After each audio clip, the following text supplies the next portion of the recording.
Today, we are going to explore some myths related to the academic world, the world of universities, colleges, and professors. Find out about these myths on this episode of Ancient Egypt and the Bible.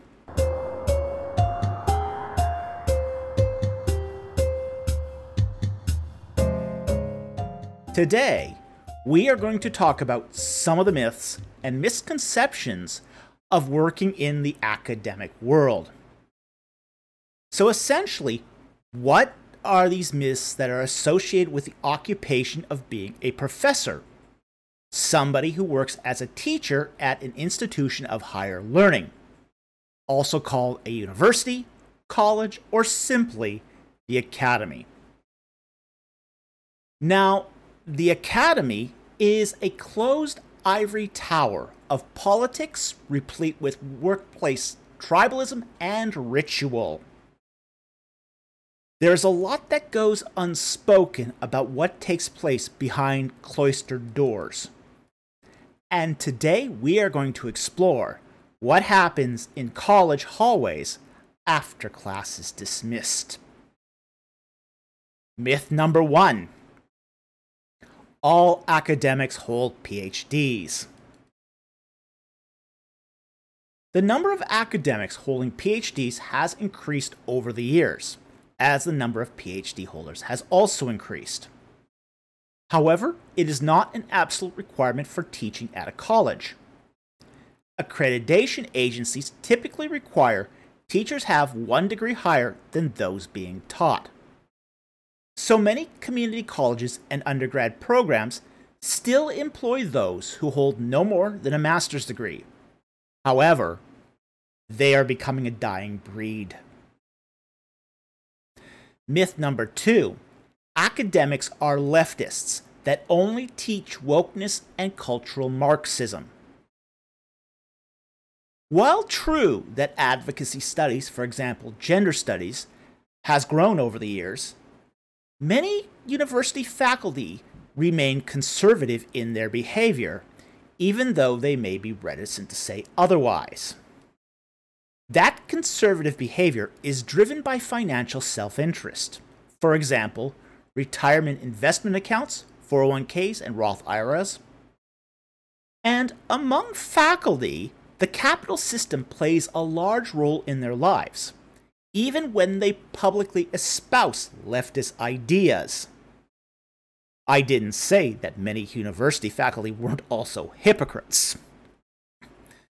But universities still remain centers of learning specialized knowledge that does not include cultural Marxism or wokeness.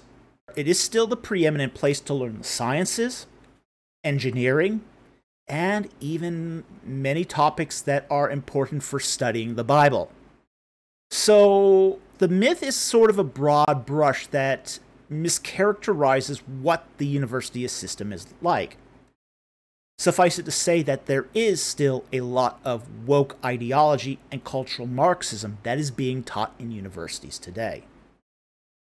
Myth number 3. Academics spend most of their time writing books. Academics actually spend little time writing books. Junior academics are primarily concerned with tenure or academic respectability. Books won't generally give academics a lot of street cred. In fact, peer-reviewed journal articles count for more than books. It is important for most academics to publish their dissertations as a book, but only as an exercise to prove they can bring a book project to completion.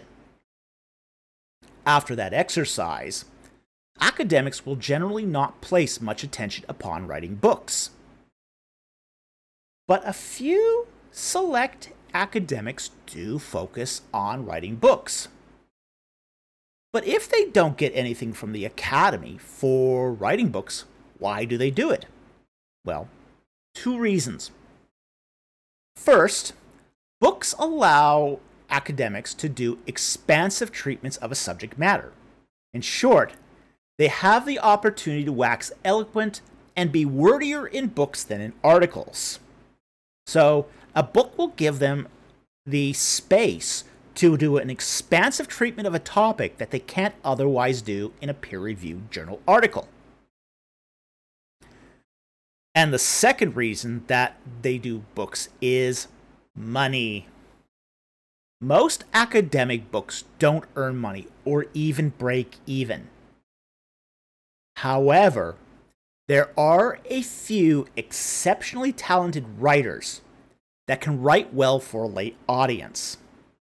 For those talented few, especially for those secure in their teaching gigs, writing books can be quite lucrative and profitable. But generally, most academics don't write books. Myth number 4. Academics don't study important or useful things. With this myth, it sort of depends. Some do, some don't. Some PhDs focus on real-world problems in engineering, science, medicine, and economics. Others work on stuff that is less applicable to practical things, such as literature, history, archaeology, or the Bible. While admittedly, some research is so narrow as to be of little interest to the average person, most PhD research expands the boundaries of human knowledge that will inevitably be of interest to somebody at some point in time. Myth number 5. Academics are paid to do research. Boy, I wish this one was so. Academics are paid to teach, not to do research. However, research is required in order to get promoted at a university. So there's a catch-22 here. So the result here is that research is necessary for your job, but you have to do it on your own free time. You don't get paid to do research. So most academics spend their free time working on their research. Unpaid. Myth number 6. Academics have the freedom to research what they want to study. The academic world is often seen as a utopia, where scholars have the freedom to research what they want. Nothing could be further from the truth. The academic dean is in charge of recommending promotions and assigning bonuses. If he doesn't like your research or thinks your research doesn't enhance the reputation of the institution or could upset the donors, you can be denied promotion or your annual bonus. So, most academics learn to keep their heads down and do what they're told. Myth number 7. Scholars are always recognized when they do meaningful research. This is another myth I wish were true. Sometimes the most important research is not recognized until decades after. And some academics who do important research are even asked to leave or, let's just say, creatively expunged from their university setting soon after because of the undue attention that research can bring.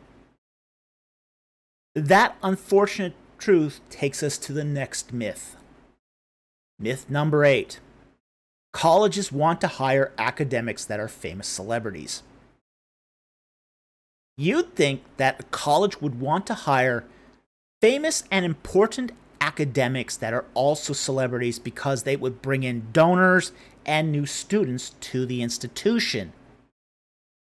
Nothing could be further from the truth.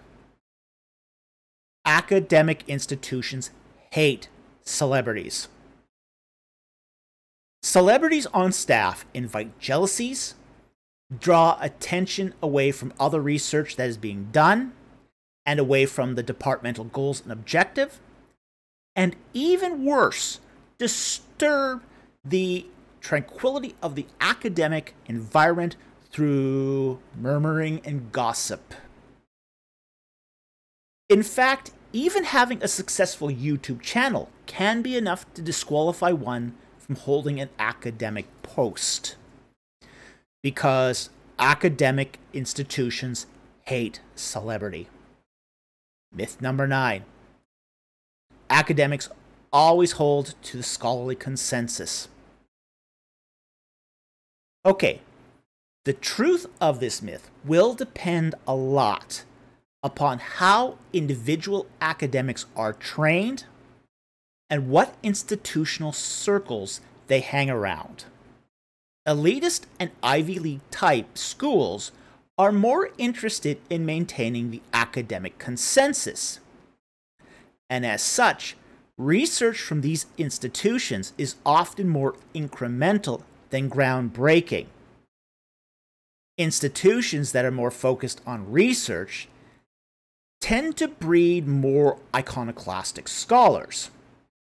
And as such, students from these institutions are more willing to challenge the status quo. That said, some scholars will offer only opinions that are within the scholarly consensus or the majority opinion, guised as the consensus. These scholars see any debate only through a consensus lens, and as such will mischaracterize academic debates only in terms of consensus or fringe. They essentially will resort to a kind of black or white fallacy.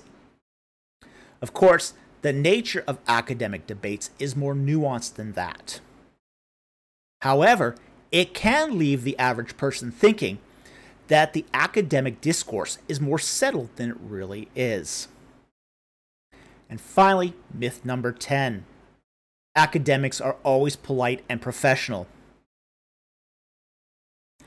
People who work in academic settings cover a broad range of personality types. Some are polite and congenial, others are impatient and blunt. I have seen high-level academic debates devolve into screaming matches and name-calling. For example, the infamous Deaver-Finkelstein debate. Sure, most academics act in a professional manner, but there are many, many exceptions to this rule. And you don't have to hang around academic circles very long before you see the daggers come out.